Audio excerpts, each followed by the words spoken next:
अस्सलाम वालेकुम नाज़रीन, प्रोग्राम तवाना पाकिस्तान शायगन के साथ में मैं हूं आपका मेज़बान डॉक्टर आमिर महमूद। नाज़रीन, आज अपने आबाई शहर लाहौर में प्रोग्राम करते हुए बड़ी खुशी हो रही है और उससे भी ज़्यादा खुशी की बात यह है कि जिन एक्सपर्ट को हमने स्टूडियो में दावत दी है वो मेरे अपने ही कॉलेज फेलो हैं, प्रोफेसर डॉक्टर ज़हीर अख्तर साहब, जो head of department of pulmonology हैं गुलाब देवी हॉस्पिटल लाहौर के। नाज़रीन, गुलाब देवी हॉस्पिटल जो लाहौर में वाक़या है, इसकी एक बहुत बड़ी तारीख़ है और अगर मैं ये कहूँ कि पाकिस्तान में जो तनफ़ुस या सांस के अमराज का सबसे बड़ा इदारा है तो शायद गलत नहीं होगा। बहुत वेल इक्विप्ड हॉस्पिटल है। तो प्रोफेसर साहब वहाँ पर पल्मोनोलॉजी डिपार्टमेंट के हेड हैं और इनके साथ आज हम बात करेंगे COPD के ऊपर, क्रोनिक ऑब्स्ट्रक्टिव पल्मोनरी डिजीज़, जिसमें मरीज़ को आमतौर पर सांस लेने में दिक्कत होती है। तो इस पर मज़ीद गुफ्तगू के लिए मैं बगैर टाइम ज़ाया किए प्रोफेसर साहब से पूछता हूँ कि जनाब, ये डॉक्टर साहब COPD होती क्या है और ये पाकिस्तान के कॉन्टेक्स्ट में क्यों इतनी अहम है? देखिए जी, अल्लाह ताला ने इंसान के अंदर दो फेफड़े रखे हैं और उन फेफड़ों के अंदर कुछ 30 करोड़ एल्वियोलाई हैं, जो छोटी छोटी हमारी 30 करोड़ 30 करोड़ हवा की थैलियाँ हैं, जो हमारी ऑक्सीजन, जब हमारे जिस्म में हवा जाती है तो ऑक्सीजन लेके बॉडी को देती हैं और कार्बन डाइऑक्साइड बॉडी के अंदर जो बनती है और वो बाहर निकालती हैं। बिल्कुल इनका काम दरख्त की तरह ही है। दरख्त भी जो है वो ज़मीन के फेफड़े हैं, लेकिन काम उलट है कि वो कार्बन डाइऑक्साइड लेते हैं और ऑक्सीजन बाहर निकालते हैं। जबकि इंसानी जो फेफड़े हैं, इनको मैं इंसानी जिस्म के दरख्त कहता हूँ, ये ऑक्सीजन लेते हैं और कार्बन डाइऑक्साइड बाहर निकालते हैं। और अगर आप इनकी शक्ल देखें गूगल पे ऊपर जाके कहीं पे, तो ये बिल्कुल दरख्त जैसे ही हैं, शाखें उसी तरह ही हैं, बिल्कुल शाखें भी ऐसे ही हैं और ये इनका एल्वियोलाई पत्तों जैसे की नाली है, दो में तकसीम बिल्कुल होगी, ऐसे फिर आगे वो छोटी छोटी करके। और इनका बॉडी में दो काम है। मेन काम जो है 90% सिर्फ ऑक्सीजन को लेना और कार्बन से निकालना, और दूसरा जो काम है कि गुर्दों के हेल्पर हैं, गुर्दों के दोस्त हैं और हमारी बॉडी की जो होम्योस्टेसिस है, जो pH है, जो उसकी तदाबियत और वो दूसरी है, उनको मेंटेन रखते हैं। लेकिन मेन इनका काम एक ही है कि ऑक्सीजन लेना और कार्बन डाइऑक्साइड देना। अब इसके अंदर अगर हम गर्दो गुबार फेंकें, इसके अंदर हम अगर सिगरेट का धुआं फेंकें, हुक्के का धुआं फेंकें, और जैसे नौजवानों में कॉलेज के अंदर शीशा है या वो जो आइस वेव्स चल रहे हैं उसका धुआं फेंकें, ये उसके लिए नहीं बने। जब ये धुआं के अंदर जाता है किसी भी शक्ल में तो बेसिकली वो एक तह जमा देता है। आप जिस तरह देख लें कि तवे को जो है वो उसका एक काला जिस तरह हो जाता है ना तवा, वो बेसिकली धुएं की वजह से होता है। या जिस तरह किसी लकड़ी को या घर में जो आग लग जाए धुआं, तो इस तरह फेफड़े जब काले होते हैं उनके ऊपर एक लेयर लग जाती है, तो वो ऑक्सीजन को ना खींच सकते हैं, ना कार्बन डाइऑक्साइड को बाहर निकाल सकते हैं, जिसकी वजह से हमारा जो AC होता है उसका फिल्टर अगर बंद हो यस चोक कर जाता है, बिल्कुल ऐसे ही बिल्कुल चोक हो जाते हैं। AC के फिल्टर को तो चलो हम निकाल के साफ कर लेते हैं, पानी से धो सकते हैं। अब ये धोए भी नहीं जा सकते, निकाले भी नहीं जा सकते, नहीं कहा जा सकता। तो इसका सबसे बेहतरीन आसान हल यह है कि इसके अंदर धुआं ना ही जाने दिया जाए। अच्छा डॉक्टर साहब, ये कोई दादोशुमार है हमारे पास कि COPD जो है वो कितना ज़्यादा कॉमन है पाकिस्तान में जी, और ज़्यादा कौन से लोग इससे मुतासिर हो रहे हैं? ये मुख्तलिफ एरियाज़ का मुख्तलिफ है।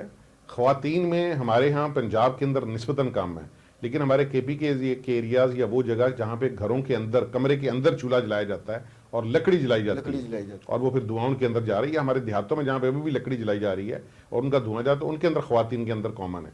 लेकिन मर्दों के अंदर चूंकि उन्हें बाहर निकलना होता है, डस्ट डर्ट गर्दो गुबार जो है, और फिर सिगरेट, सबसे बड़ी वजह सिगरेट हुक्का और नौजवानों में वेप्स और ये जो शीशा होता है, ये इसकी सबसे बड़ी वजह है। इसका जो अदादोशुमार है वो तकरीबन पाकिस्तान में 3 से 5% लोग नोन हैं जिनको पता है कि इनकी जो है ना वो इनको COPD है, और इतने ही पेशेंट ऐसे जिनको पता नहीं है कि उनको COPD है। तो ये तकरीबन फिगर जो डबल हो जाती है, 10% के करीब पहुंच तकरीबन है। लेकिन जो फिगर मौजूद है वो 3 to 5% है जिनको पता है मौजूद। 1 करोड़ को पता है जी तकरीबन, और 2 करोड़ ऐसे हैं जो एक्चुअल हो सकते हैं, जिनको पता ही नहीं है। बिल्कुल ऐसे ही। उसमें ऐसे भी लोग हैं ना डॉक्टर साहब जिन्होंने कभी बेचारों ने डॉक्टर के पास जाना ही नहीं है, बिल्कुल ऐसे रहेंगे और वो सारा अलामात आती रहेंगी, लेकिन डॉक्टर के पास नहीं जाते, इस वजह से डायग्नोज ऐसे ही है। और समझिए कि स्टेज 1 और स्टेज 2 इसकी 4 स्टेजेस होती हैं। जिस तरह किसी भी बीमारी की 3-4 स्टेज होती हैं। 1-2 में सिंपल बंदा खांसता है, आप देखेंगे कि सुबह सिगरेट बंदा पी रहा है और खांस भी रहा है, वो समझते नहीं मैं बीमार हूँ, वो स्टेज 1 है COPD की। वो उसमें कभी भी कोई मरीज किसी डॉक्टर के पास नहीं जाता। हालांकि वो स्टेज है कि अगर वो सिगरेट बंद कर दे तो रिवर्स कर और मुतलका दवाइयां ले तो वो रुक सकती है वहीं पे। वो तब जाता है जब वो सांस चढ़ना शुरू होता है, और जब सांस चढ़ना शुरू हो जाए फिर स्टेज 4 है, लास्ट स्टेज है। उसके बाद फिर आप रिवर्स नहीं कर सकते, बीमारी को आगे बढ़ने से तो रोक सकते हैं, लेकिन जब सांस चढ़ना शुरू हो जाता है इसका मतलब फेफड़े अब आपके 50% से ज़्यादा डैमेज हो गए और अब ये रिकवर नहीं होने लगे। अच्छा, इसमें अगर हम देखें तो मेन कॉजेज़ तो वैसे आपने मेन बता ही दिए हैं कि इसमें स्मोक है और ये जो माहौलियाती जो गर्द आलूदगी है। वो भी है, धुआं किसी भी शक्ल में हो, चाहे वो चूल्हे से आ रहा हो। उसके अलावा कोई जेनेटिक कंपोनेंट भी है कि अगर किसी की फैमिली में चला रहा हो ये 1 से 2%, अगर 100 मरीज है ना सीओपीडी के, तो ये 1 से 2% है अल्फा-1 एंटीट्रिप्सिन डेफिशिएंसी। एक एंजाइम है अल्फा-1 जो हमारी फेफड़ों की जो नालियां ब्रोंक्यूल्स हैं उनको वो सेहतमंद रखता है, लेकिन जब उसकी डेफिशिएंसी हो जाती है तो डायलेटरी हो जाते हैं, नॉर्मली इन्फ्लेम्ड हो जाते हैं, जिसकी वजह से प्रॉब्लम हो सकती है। लेकिन ये अगर मैं 1000 मरीज सिगरेट और धुएं और गर्दो गुबार की वजह से देखता हूँ तो 1000 के बाद एक ऐसा होता है, और वो अमूमन नौजवानों में होती है। 12, 13, 14, 15 साल का लड़का सीओपीडी के साथ आ यानी गया, कि बहुत रेयर है और ये रेयर है। लिहाजा इसके असल अंदर वजह जो ज़्यादातर है जो चीज़ें हैं वो बैरूनी अवामिल ही हैं जिसकी बिल्कुल वजह ऐसी से है, COPD जिसकी हो वजह रहा से ऐसे है। होता और है। ये फिर इन अ वे हम कह सकते हैं कि 100% प्रिवेंटेबल भी है। बिल्कुल ऐसे ही है कि अगर आप सिगरेट नहीं पिएंगे, अपने एनवायरनमेंट को क्लीन रखेंगे, तो ये 100% प्रिवेंटेबल है, नहीं होगी किसी को। लेकिन ये सिगरेट, धुआं, गर्दो गुबार, और फिर लाहौर में अगर हम स्मॉग पे अलग से बात कर सकें कि दुनिया में मौसम 4 हैं लेकिन लाहौर का मौसम 5 है, 5 है। और 5वां स्मॉग है, तो उसकी वजह से ये बहुत ज़्यादा काम खराब होता है, और वो सीओपीडी हो भी सकती है और उससे एक्सेजरेट भी होती है। अच्छा डॉक्टर साहब, ये जो हमारे पास इसका मतलब है कि जो नॉर्दर्न एरियाज़ हैं जहाँ पर एयर बहुत नीट क्लीन है, वहाँ पर निस्बतन कम होगी COPD। ये ऑब्वियसली, लेकिन मैं फिर कहूँ कि नॉर्दर्न एरियाज के अंदर जो फिर वो चूल्हे वाला एलिमेंट आ जाएगा। चूल्हे वाला एलिमेंट ज्यादा आता है। लेकिन अगर वहाँ आउटडोर पे में अगर कुकिंग कर रही हैं खवातीन तब तो ठीक है ना। बेहतर है कि अल्टरनेटिव जो जराए है ना मतलब जी, कोई वेंटिलेशन का एहतमाम अगर कर लें। हवा चल रही है तो और उसकी तरफ रुख नहीं बैठा और धुआं के अंदर नहीं जा रहा, फिर तो निस्बतन बेहतर है।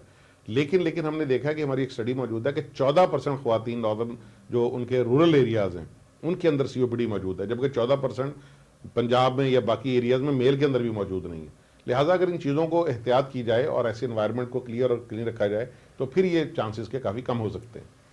अच्छा अब डॉक्टर साहब इसके टिपिकल सिम्टम्स की तरफ आते हैं कि कौन कौन सी ऐसी वाज़ेह अलामात हैं जब मरीज को पता या शक जाना चाहिए कि जनाब मुझे सीओपीडी हो रही है। सबसे पहली तो बात यह है कि अगर वो सिगरेट पीता है तो समझ लो कि पहले दिन से सीओपीडी का मरीज है, अभी सिर्फ उसकी नीयें भर रही हैं, बुनियादें भर रही हैं, और वो सीओपीडी को दावत दे रहा है, तो अमूमन 8-10 साल के बाद उसको फिर खांसी आना शुरू होती है। सुबह उठता है और वो खांसी आती है और बलगम निकालने की कोशिश करता है, और मजे की बात यह है कि शुरू में सिगरेट जब पीता है अंदर थोड़ी सी गरमाई जाती है तो बलगम ज़्यादा निकलती है, उसको समझता है कि मेरा एयरवे साफ हो रहे हैं, मेरे क्लियर हो रहे हैं, और वो फिर ये समझता है इलाज है कि अच्छा यार मुझे बलगम लग गई थी, मैं सिगरेट पीता हूँ तो ठीक हो जाती है। हालांकि वो दावत दे रही होती है अगले स्टेज को। तो पहली तो है खांसी के साथ बलगम आना, और फिर अगली स्टेज में पेशेंट को जो सांस चढ़ना शुरू होता है, तो डॉक्टर साहब पहले मैं सीढ़ियाँ चढ़ लेता, अब सीढ़ियाँ नहीं चढ़ी जाती, ठीक है ना जी। और फिर उससे अगली स्टेज है कि जब वो लेवल पे चलता है, डिस्निया के जिसको हम बोलते हैं, इसकी भी 4 स्टेजेस हैं, पहले ज्यादा सीढ़ियाँ चढ़ने पे, फिर कम सीढ़ियाँ चढ़ने पे, फिर फ्लैट चढ़ने पे कि डॉक्टर साहब मैं जा रहा हूँ तो दोस्तों के साथ मैं 100 मीटर चलता हूँ, पीछे रह जाता हूँ कि सांस चढ़ना शुरू होता है। और फिर लास्ट स्टेज ये है कि उसको बैठे कमरे में बैठा हो तो तब भी जो है वो उसका सांस चढ़ा हुआ और बगैर ऑक्सीजन के फिर उसका सांस ठीक नहीं होता, और फिर उसको घर में सिलेंडर, ऑक्सीजन कंसनट्रेटर या बाकी चीज़ें रखनी पड़ती हैं। तो लिहाजा पहली इलामत सिगरेट का आना, अगली इलामत एग्जर्शन पे सांस का चढ़ना, और उससे अगली इलामत बैठे सांस का चढ़ना है। तो इसमें जो खांसी मरीज कर रहा होता है डॉक्टर साहब, उसमें खून भी आ सकता है? हाँ जी, डिपेंड ये करता है कि अगर तो जोर के खांसी की है, नॉर्मली हमारे जो फेफड़ों की छोटी कैपिलरीज हैं वो मजबूत होती हैं, आम खांसने से वो नहीं फटती, लेकिन जोर से करे तो मामूली सा स्ट्रीक लग के बलगम के साथ थोड़ा सा लग के आ सकता है। लेकिन अगर उसको खून थोड़ा ज़्यादा आ रहा है तो ये उससे भी और ख़तरनाक अलामत हो सकती है, वह लंग कैंसर, फेफड़ों का सरतान, जो लंग कैंसर है। सीओपीडी के मरीजों में ऑलमोस्ट लंग कैंसर के हमारे पास मेरी वार्ड में इस वक्त 11 मरीज पड़े हुए हैं, सारे के सारे स्मोकर हैं। तो लंग कैंसर की जो सोल वजह वो जो है वो सिगरेट स्मोकिंग है, पहले उनको सीओपीडी होता है और ऊपर कैंसर हो जाए। लिहाजा अगर सीओपीडी का नॉन मरीज है और पहले से पता है और उसकी दवाइयां ले रहा है, लेकिन उसको खांसी के साथ खून आना शुरू हो जाए, तो हमारा सबसे पहले जो अलर्ट होते हैं कि इसका फॉरन एक्सरे और सीटी करवा के देखें कि कहीं अंदर सॉली ना भर रही हो, और अगर हमें एक वाइट शेडो नजर आ जाए, कोई धब्बा नजर आ जाए, तो फिर बड़ी उम्मीद होती है कि वो कैंसर हो गया उसको, और उसके फिर दीगर अलामतें और दूसरे टेस्ट हैं जिस पर हम उसको कन्फर्म करते हैं।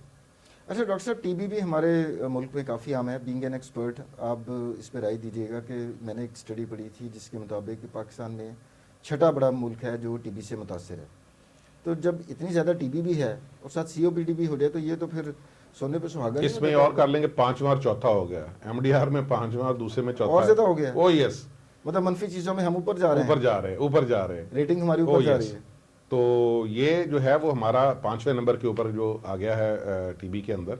उसकी एक वजह शायद ये है, खैर गवर्नमेंट इसमें ना बहुत ज़्यादा हमें हेल्प भी कर रही है, दवाइयाँ फ्री मिल रही हैं, टेस्ट उसके फ्री हो रहे हैं।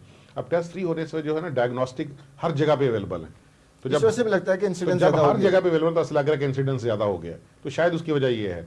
वरना अगर एक तशखीस हो जाए टीबी की या शक पड़े तो टेस्ट जाके करीबी किसी भी इदारे में चले जाएं आप, सरकारी अस्पताल में, BARHC में या THQ में या DHQ में, तो वहाँ पे टेस्ट भी फ्री होते हैं और उसकी फिर अगर टीबी निकला है तो उसका इलाज भी फ्री होता है। तो लिहाजा लेकिन बढ़ तो रही है, लेकिन उसके हिसाब से फिर हम खातर खा इसका इलाज भी फ्री कर रहे हैं। अच्छा डॉक्टर साहब, इसके हम डायग्नोसिस कैसे करते हैं COPD के एक पेशेंट की? क्लिनिकल फीचर से पता चल जाता है, उसके अलामात से पता चल जाता है, उसकी हिस्ट्री से, या कोई टेस्ट वगैरह भी हमें? देखो जी, सियाना कराना डॉक्टर होता जो होता है ना, वो देख के बता देता है। जब मरीज चल के आता है ना, टिपिकल उसकी एज 45-50 के ऊपर होगी और सांस चढ़ते हुए और होंठों पे जो सिगरेट के एक टिपिकल मूंछों में निशान होते हैं, और फिर जब उंगलियां देखते हैं वह सिगरेट, तो ये COPD है, पता चल जाता है इसको। जिस तरह मैं एक मिसाल के तौर पे बात करूं, तो मैंने जब नई नई गाड़ी ली ना जी, तो मोड़ काटू ना, जब स्टेयरिंग हूँ तो कड़गड़ की आवाज़ पैदा है। मैं कहा पता नहीं क्या चक्कर है, ये पहिया लग रहा है, इसका क्या है? तो उसको कहता है मुझे ज्ञान जो कहता है डॉक्टर साहब तो गोडे खराब हो गए हैं। मुझे मैकेनिक ने बताया। नई गाड़ी के? नहीं, मैं नई पुरानी गाड़ी थी, मैं शुरू की बात कर रहा हूँ, मैं अच्छा। मैमो शिफ्ट है। अच्छा। तो मैंने कहा इस गाड़ी में भी गोडे होते हैं? कहता डॉक्टर साहब साडा काम ही ये है।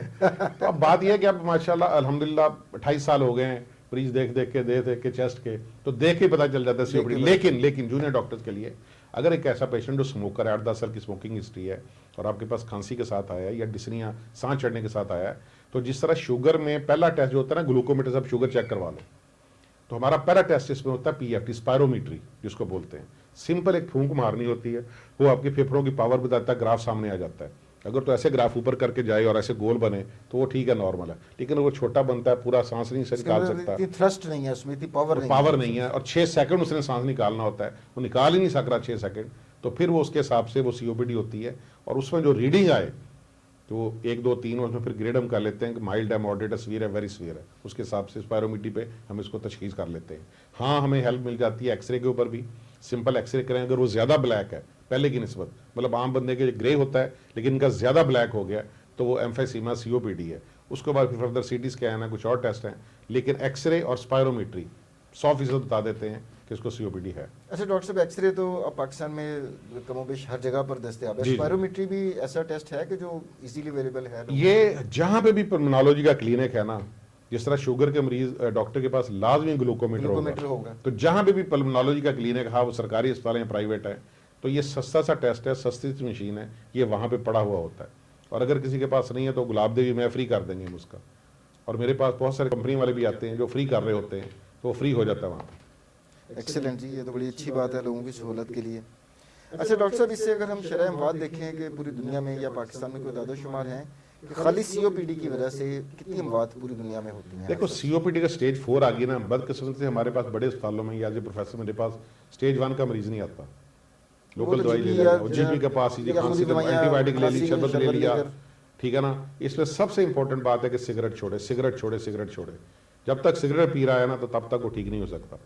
अच्छा, उसके बाद फिर जो शर्म, आज जब एक दफ़ा स्टेज 4 आ जाए ना, डिस्टेंस स्टार्ट हो जाए, तो usually patient 50% die within 5 year. इसका मतलब है कि उनके फेफड़े तकरीबन 70% ख़त्म हो चुके हैं। और बाकी अगर अभी उसने सिगरेट ना छोड़े और उसकी पल्स ऑक्सीमीटर से ऑक्सीजन चेक करते हैं, रेस्टिंग कंडीशन में ऑक्सीजन उसकी 90+ रहनी चाहिए। मेरी और आपकी ये 97 होती है। इसी तरह ऐसे मरीजों में हम जो बर्दाश्त करते हैं वो 90-91 के करीब हो। अगर वो इससे भी कम रह रही है और उसने ऑक्सीजन, उस वक्त फिर जो उसका इलाज है वो ऑक्सीजन है, ऑक्सीजन है, ऑक्सीजन है। उस वक्त उसने ऑक्सीजन ना ली, ऑक्सीजन की कमी 80, 85, 82 पे रही, हो सकता है कि ऑक्सीजन की कमी ही दिल को एकदम बंद कर दे, सडन कार्डिक अरेस्ट, एरिथमियास, ये ऑक्सीजन की कमी इसकी कॉज हो सकती है। उसको फिर हमने ऑक्सीजन लगा के रखनी होती है। और फिर ऑक्सीजन लगाने के बाद उसके हम ABGs, आर्टी ब्लड गैसेज करते हैं कि कार्बन डाइऑक्साइड तो नहीं बढ़ी हुई, ऑक्सीजन पूरी करने के लिए इशू है, कार्बन डाइऑक्साइड कम करने के लिए इशू है। कार्बन डाइऑक्साइड भी ऐसा हार्ट को ब्लॉक कर सकती है, लिहाजा हमें दोनों को फिर साथ साथ लेके चलना पड़ता है। और अगर ये दोनों चीज़ें ठीक है तो फिर बंदा जिंदगी गुजारता है विद ऑक्सीजन। लेकिन अगर ऑक्सीजन नहीं है तो 50% die patient within 5 year.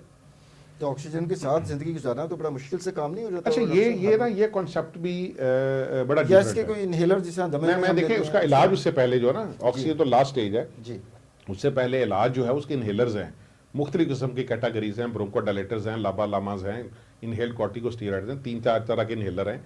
किस स्टेज पे कौन सा देना वो अच्छा मुस्तनिद काबिल डॉक्टर ही बता सकता है, वो लाजमी दिए जाते हैं। उससे फेफड़े खुले रहते हैं, उससे फेफड़े जो है वो इन्फ्लेमेशन कम रहती है। उसके अलावा फिर अगर बुखार हो रहा है, बलगम आ रही है, तो उसको एंटीबायोटिक अकॉर्डिंगली, हम अपनी मर्जी से नहीं एंटीबायोटिक लेनी, वो दी जाती है। और हाँ, अगर चेक करने पे ऑक्सीजन उसकी कम है, 90 से कम है, 88 से कम है, तो फिर ऑक्सीजन लगाना उसका हल है। तो लिहाजा स्टेजेस में या सिगरेट छोड़े, साल की साल वैक्सीनेशन करवाए, नमूनिया की ज़िंदगी में एक दफ़ा वैक्सीन करवाए, अपनी फिजिकल एक्टिविटी के साथ मसल्स को, थाइस के मसल्स को, चेस्ट वाले मसल्स को साइकिलिंग करके, ये डंबल उठा के, हल्की सी वॉक करके अपने मसल्स को ठीक रखे। में फिजियोथेरेपिस्ट का बहुत रोल है, पल्मोनरी फिजियोथेरेपिस्ट का, वो ठीक रखे। जो डॉक्टर ने इनहेलर लिख के दिए हैं उनको बाकायदगी के साथ इस्तेमाल करे, और फिर अगर ऑक्सीजन की ज़रूरत है और ऑक्सीजन इस्तेमाल करे।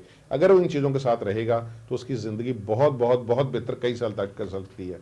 आपने ऑक्सीजन की बात की, हमारे यहाँ कॉन्सेप्ट है कि जिसको एक दफ़ा ऑक्सीजन लग जाए ना, वो समझते हैं यार अब इसकी आखिरी स्टेज है, और उसके दूर के रिश्तेदार पता लेने आ जाते हैं। जबकि बाहर के ममालिक में, यूरोपियन कंट्रीज में ऑक्सीजन ऐसी है जैसे हमने ग्लासेस लगा लिए। वो छोटे से पोर्टेबल सिलेंडर होते हैं, बैग की तरह, जिस तरह ख्वातीन हमारी हैंड बैग लिए फिरती हैं, उन्होंने डाले होते हैं, और ऑक्सीजन लगा के पता भी नहीं चल रहा होता। जैसे मैंने और आपने कॉलर माइक लगाया, पता नहीं चल रहा है, गौर से ना देखे तो। वो इस तरह लगा के वो रेस्टोरेंट में खाना भी खा रहे हैं, वो पार्क में सैर भी कर रहे हैं, बल्कि 80 साल खातून वहाँ पे जो है चौथी शादी की तैयारी भी कर रही होती है ऑक्सीजन के साथ। लिहाजा अगर ऑक्सीजन लग गई है तो पोर्टेबल सिलेंडर्स मौजूद हैं, उनके साथ मतलब इतनी अब तरक्की हो गई कि आप अपनी जिंदगी गुजार सकते हैं। अच्छा डॉक्टर साहब, ये जो अक्सर देखा है कि लाहौर में लोगों ने एक मास्क लगाया होता है, तो वो अच्छा है एक लिहाज से कि अंदर साफ सुथरी हवाई जा रही है। बिल्कुल ऐसे ही है कि ख़ास तौर पे स्मोक के दिनों में उसमें बेहतर हो कि आप जब घर से निकले ना, अपने शहर का AQI quality, air quality index AQI, वो चेक करके निकले। और अगर वो तो नॉर्मल रेंज, सेहतमंद रेंज के अंदर नहीं है, 150 से ज़्यादा है, तो फिर लाजमी आप मास्क का इस्तेमाल करें। अब मास्क COPD के मरीज में थोड़ा सा कंट्राडिक्ट भी है कि वो सांस को ज़ाहिर रोकता है, आपको खुली बाहर निकालने में भी तो बाहर निकालने में मुश्किल आती है। तो लिहाजा ये देखना होता है कि मेरा सांस अंदर जाना ज़्यादा खतरनाक है, बाहर निकालना मुझे ज़्यादा आसानी है, तो फिर उसके हिसाब से वो हल्का मास्क या N95 मास्क इस्तेमाल कर सकता है। लेकिन अगर घर में बैठा हुआ है, नीट एंड क्लीन एनवायरनमेंट है, तो फिर मास्क इस्तेमाल ना करें। अच्छा डॉक्टर साहब, ये भी बड़ा देखने में है कि यहाँ पे कुछ लोग बहुत ही ज़्यादा ओवर कॉन्शियस होते हैं। मैं इस्लामाबाद में कई लोगों को देखा है कि वो मास्क गाड़ी में पहन कर लगा कर गाड़ी चला रहे होते हैं, या इवन मैंने वॉक करते हुए देखा है, एक्सरसाइज करते हुए देखा है मास्क लगाकर। ये खतरनाक हो सकता है? मैं देखे नहीं, उसमें यह है कि अगर तो सेहतमंद आदमी है ना, सेहतमंद आदमी है और उसको कोई चेस्ट की प्रॉब्लम नहीं है और मास्क के साथ उसको डिस्कम्फर्ट नहीं है, ऑक्सीजन की कमी महसूस नहीं होती, तो फिर खुली एनवायरनमेंट में, खास तौर पर जब मौसम बदल रहा हो, और इस्लामाबाद में तो चूँकि पोलन्स बड़े हैं, एस्थमा जो बीमारी है जो कि COPD से मिलती जुलती है, उसमें उसके वजह से एस्थमा का अटैक होता है, उनको ज़रूर लगाना चाहिए। लेकिन COPD के मरीजों में मास्क कमरे में, गाड़ी में ना लगाएं तो ज़्यादा बेहतर है, ताकि खुली हवा में सांस ले सकें। लेकिन अगर उनको मजबूरन बाइक पे या वैसे जाना पड़े बाहर पैदल, तो बेहतर है फिर वो हल्का मास्क इस्तेमाल कर लें, ताकि जो डस्ट और जितनी रोकी जा सके उसको रोक लिया जाए। इसी अंदर में आपके हालात वाकयात ही आपको बता देते हैं कि आप कितने कंफर्टेबल। बिल्कुल ऐसे ही। बॉटम लाइन ये है कि अगर आप कंफर्टेबल है मास्क लगाकर कैरी आउट अपनी जिंदगी के रोजमर्रा के मामलात करने में, तो इट्स ओके। अदरवाइज अगर ये उसमें कोई दिक्कत, लेकिन अगर बाहर AQI ज्यादा है ना और बहुत ज्यादा खराब है, तो फिर आप नहीं भी कंफर्टेबल फिर भी लगाना है, क्योंकि वो जब बाहर जाएंगे वो आपको ज्यादा डिस्कम्फर्ट करेगा। अच्छा डॉक्टर साहब, अब हम प्रोग्राम के अख्ताम की तरफ बढ़ रहे हैं, तो बड़ी अच्छी खूबसूरत आपने गुफ्तगू की, शेर हासिल इसमें हमारी गुफ्तगू हुई। तो मैं चाहूँगा आज का जो हमारा मौजू है COPD, उस हवाले से हमारे जो व्यूअर्स हैं, पब्लिक ये प्रोग्राम देख रही है, आप उनको टेक होम मैसेज क्या देना चाहेंगे? जी, मैं इसमें नौजवानों को, ख़ास तौर पे हमारे कॉलेज यूनिवर्सिटी के जो स्टूडेंट्स हैं उनको, और जो COPD के सिगरेट और हुक्का पी के जिनके फेफड़े ख़राब हो चुके हैं, उनको यही मैसेज है कि आपके फेफड़े अल्लाह ने ऑक्सीजन खींचने के लिए और कार्बन डाइऑक्साइड निकालने के लिए बनाए हैं। इनका सिर्फ एक ही काम है, ये सिगरेट के धुएँ के लिए नहीं बने, ये जो है शीशे के लिए, हुक्के के लिए नहीं बने, और ये एनवायरमेंटल डस्ट के लिए नहीं बने। आप इनको जितना अपने आप से बचा सकते हैं, बिल्कुल सिगरेट ना पिएं, 100% आपके हाथ में है। और अगर सिगरेट पी रहे हैं तो आज ही बंद कर दें और तौबा कर दें। तो ये आप अपने आप को बचाएं, अपने फेफड़ों को बचाएं। और अगर आपको COPD की अलामत आ गई है तो बहुत ज़्यादा काम ख़राब नहीं हुआ, सिगरेट बंद करें, अच्छे डॉक्टर को दिखाएं जो भी वो इनहेलर लिख के देता है। और अगर वो ऑक्सीजन एडवाइस करता है, मैंने बहुत सारे ऐसे पेशेंट देखे हैं, ऑक्सीजन की ज़रूरत है, ऑक्सीजन नहीं लेनी, तो काम ख़राब हो गया। अगर ऑक्सीजन एडवाइस करता है तो ऑक्सीजन लें, तो इसके साथ आप अपनी नॉर्मल सेहतमंद ज़िंदगी गुजार सकते हैं। आखिर में नाज़रीन, मैं प्रोफेसर डॉक्टर ज़हीर अख्तर का तहे दिल से मशकूर हूँ कि अपनी मसरूफियात के बावजूद उन्होंने इस अहम और कॉमन मसले के ऊपर प्रोग्राम करने के लिए वक्त निकाला, और उम्मीद करता हूँ कि ये प्रोग्राम आपको पसंद आया होगा। अगले प्रोग्राम तक के लिए डॉक्टर आमिर को इजाज़त दीजिए। अल्लाह हाफ़िज़।